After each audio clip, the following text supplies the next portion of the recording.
কুমড়ো পাতলা পাতলা করে কেটে ধুয়ে পরিষ্কার করে কড়াইতে তেল দিয়ে এক এক করে লঙ্কা, রসুন, পেঁয়াজ ভেজে বের করে তুলে নেব।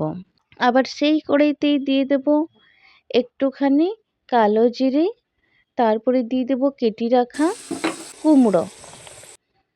কুমড়োকে খুব ভালো করে সিদ্ধ করে ভেজে নেওয়ার পরে ঠান্ডা হতে কিছু সময় ছেড়ে দেব। যখন ঠান্ডা হয়ে যাবে হাতে সুন্দর করে মেখে নেব। হাতে মাখলেই ভর্তার আসল স্বাদটা আসে।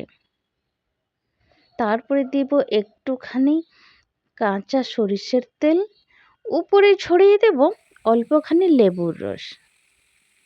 তারপরে আর কি, এক থালা ভাত এতেই চলে যাবে।